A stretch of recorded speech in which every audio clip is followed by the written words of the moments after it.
আলুর জমি থেকে এবার মাথা থেতলানো অবস্থায় এক যুবকের দেহ উদ্ধারকে কেন্দ্র করে চাঞ্চল্য এলাকায়। মৃতের পরিবারের সদস্যদের দাবি খুন করা হয়েছে তাকে। মৃতদেহের পাশেই পড়েছিল কাঠের টুকরো, এমনটাই জানা যাচ্ছে। ঘটনাটি পশ্চিম মেদিনীপুর জেলার চন্দ্রকোনা 2 নম্বর ব্লকের বসন্তপুর এলাকার। স্থানীয় সূত্রে জানা যাচ্ছে, চন্দ্রকোনার রাধানগর গ্রামের বাসিন্দা লক্ষ্মীকান্ত দলুই, বয়স আনুমানিক 30 বছর। কাল বিকেলে বসন্তপুর গ্রামের ভৈরবী মন্দিরে পুজো দেখতে আসে সে। তারপর রাতে আর বাড়ি ফেরেনি।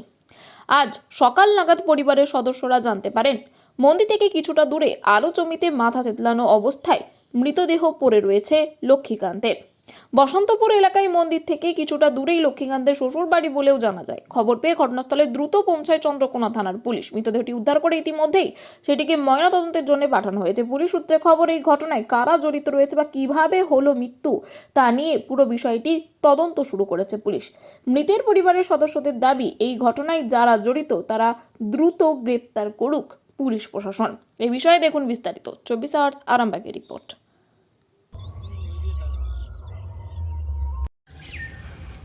ঠিক হই 86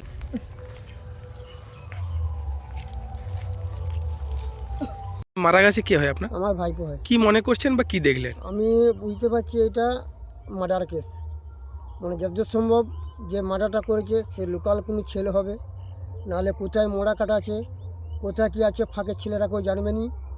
হ্যাঁ, কিন্তু এই সামনে যে নদী কোথায় মোড়া পুরা জানে, ওখানে মার্ডার করার জন্য ওখান থেকে কি করতে আসছিল আজকে এখানে? এখানে অনুষ্ঠান ছিল, একটা মেলা ছিল, পুজো উপলক্ষে এই যে পুজো এই যে মন্দির, হ্যাঁ এই এদিকে দেখুন। মন্দিরে পুজো হচ্ছিল, হ্যাঁ, এইখানে এই জায়গায় তাকে এভাবে এসে মার্ডার করেছে।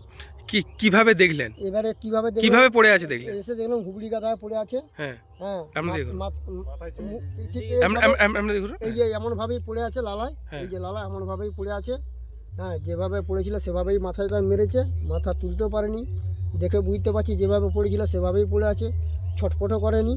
হ্যাঁ, কিন্তু দেখুন এই তো গর্ত, এই গর্তের মধ্যে এমনই মাথা মেরেছে, গর্তে ঢুকে গেছে মাথা। কেন মার্ডার করলো কিছু জানতে পারছি? কিছু বুঝতে পারছি না, তো কি বুঝবো আমরা? পুলিশকে বলেছেন পুরো বিষয়টা? পুলিশ, আমরা যখন খবর পেলাম এসে দেখছি পুলিশ তুলে নিয়ে যাচ্ছে, রাস্তায় দেখা হলো লাশ নিয়ে যাচ্ছে।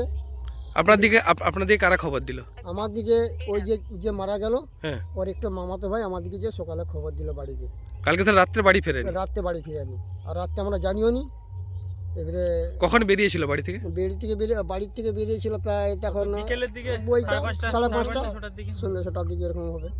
এখানে পাশাপাশি কি কোনো আত্মীয় বাড়ি আছে? এখানে পাশাপাশি আত্মীয় বাড়ি, বিষ্ণুপুরে শ্বশুর বাড়ি আছে। তাহলে কি শ্বশুর বাড়ি আসছিল বলে বলেছে না পুজো দেখতে আসছিল বলে আসছে?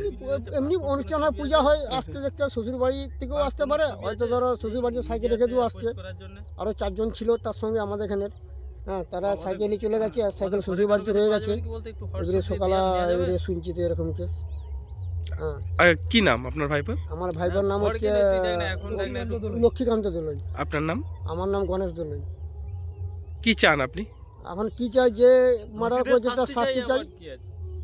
শাস্তি মানে এমন শাস্তি যা হোক, যেমন আমার ভাইপোকে যেভাবে মেরেছে সেও সেভাবে যেমন শাস্তিটা পায়, সেটা আমরা চাইবো। সন্তানের পরে মন বসছে না, প্রচুর পরিশ্রম করেও আপনি আশানুরূপ পারিশ্রমিক পাচ্ছেন না, যার ফলে আর্থিক সংকট আপনার জীবনে দুঃখ এবং চাপের ছায়া ফেলেছে। দিনার ভারে জর্জরিত স্বামী স্ত্রীর মধ্যে প্রতিনিয়ত ভুল বোঝাবুঝি বেড়েই চলেছে। নতুন বাড়ি কিনেছেন, কিন্তু সেই স্বপ্নের বাড়িটা যেন আরও দুর্ভোগ নিয়ে এসছে আপনার জীবনে। আপনি ভাবছেন সস্তায় পাওয়া বাড়িটা নেওয়াটাই কি সঠিক সিদ্ধান্ত ছিল? এমনই সব দ্বিধাদ্বন্দ্ব এবং জীবনের কঠিন মুহূর্তে আপনাকে সঠিক পথে পরিচালিত করবেন আন্তর্জাতিক খ্যাতিসম্পন্ন স্বর্ণপদক ও স্বর্ণ মুকুটপ্রাপ্ত ডক্টর অজয় শাস্ত্রী। তিনি শুধু আপনাকে পথই দেখাবেন না, আপনার জীবনে সত্যিকারের সুখ, শান্তি, ঐশ্বর্য, অর্থ যেন সঠিক সময় আপনার কাছে পৌঁছে দেয় সেই দায়িত্বও নেবেন। তাঁর অভিজ্ঞতা এবং জ্ঞানের আলোতে আপনার জীবন হয়ে উঠতে পারে নিরুদ্বেগ ও সমৃদ্ধির পথে ধাবমান। তাই আর দেরি নয়, স্ক্রিনে দেওয়া নাম্বারে এখনই ফোন করে ডক্টর অজয় শাস্ত্রীর সাথে যোগাযোগ করুন। কে জানেন, হয়তো একটিমাত্র ফোনই আপনার জীবনকে বদলে দিতে পারে।